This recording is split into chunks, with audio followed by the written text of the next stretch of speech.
हाँ, तो आज हम सीखेंगे इस रिवॉल्व बॉस बेस कमांड के बारे में। बेसिकली ये कमांड यूज़ करने के लिए हमें चाहिए होता है एक स्केच और एक एक्सिस, इन दोनों चीज़ों का हमें ज़रूरत होता है। तो उस प्लेन का सिलेक्शन कर लेते हैं, फ्रंट प्लेन सिलेक्शन कर लिया, इसको मार दिया हाइड। अभी सबसे पहले हम तो एक्सिस ड्रॉ करेंगे, ये रहा हमारा एक्सिस। इसको हम कर लेते हैं कंस्ट्रक्शन ज्योमेट्री, वो कंस्ट्रक्शन ज्योमेट्री में ही होना चाहिए। उसके बाद हम करेंगे कैसे बोतल का शेप ड्रॉ करते हैं। ये हो गई हमारी बोतल। सो इसको ड्रॉ करने के बाद हम डायमेंशन दे देते हैं। चलो यहाँ से 15 mm, इसका हाइट जो है 20 mm दे देते हैं। एंगल जो है वो 150, इसका 10 mm। और ये इसको कोइंसिडेंट हम इसको रिलेशन दे देंगे, इसको एक्सिस को थोड़ा खींच के बढ़ा देंगे और इसको ये बोल देंगे कि ये 10 mm। सो हमारा स्केच फुल्ली डिफाइन हो गया है। तो सबसे इम्पोर्टेंट बात ये है कि हमारा स्केच जो है वो क्लोज होना चाहिए। अभी हमारा स्केच ओपन है, यहाँ से स्टार्ट किए, देखो यहाँ इसका ये स्टार्टिंग पॉइंट है, इसका ये एंड पॉइंट है। सो ये दोनों कनेक्टेड नहीं है, सो इसको हमें कनेक्टेड बनाना पड़ेगा। ये इसको कर दे कनेक्ट।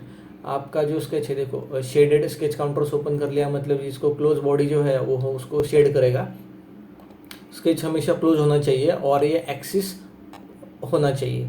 सो अभी कर देंगे एग्जिट। सो आँख के ऊपर क्लिक करेंगे तो सब विजिबल हो जाएगा। इसको थोड़ा रोटेट कर लेते हैं मिडिल माउस की दबा के, इसको प्लेन को कर देंगे हाइड।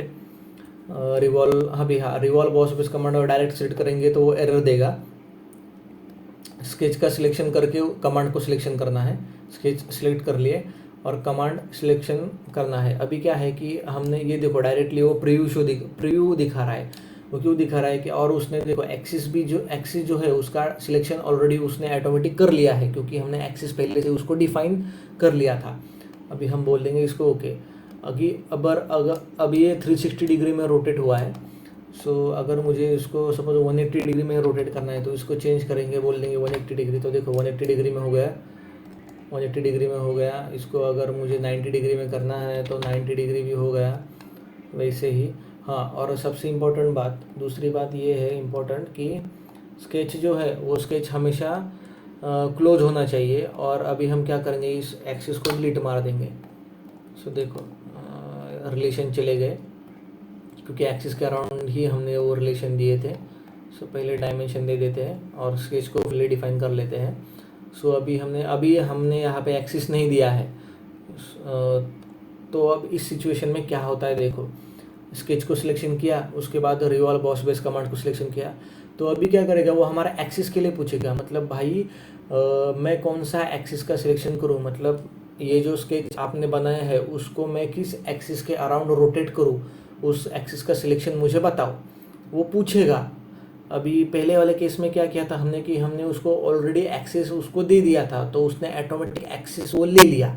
लेकिन यहाँ पर हमने अभी एक्सिस को डिलीट किया है, तो हमें उसको एक्सिस देना पड़ेगा कि भाई इस एक्सिस के अराउंड मुझे मेरा स्केच रोटेट करना है। तो अभी हम एक्सिस का सिलेक्शन करेंगे। तो देखो ये वाला एक्सिस है, इसको सिलेक्शन किया, वो येलो हो गया, क्लिक करेंगे। तो देखो उसने डायरेक्टली प्रीव्यू दे दिया, बोल देंगे ओके। तो ये हो गया हमारा revolve boss base command. Axis pre define आपको देनी है। पहली बात तो यह है कि आपको एक्सिस पहले से ही डिफाइन करके देनी है स्केच में ही। और दूसरी बात यह है कि जो भी आप स्केच बनाओगे वो क्लोज होना चाहिए। ये दो चीज़ें इंपॉर्टेंट है।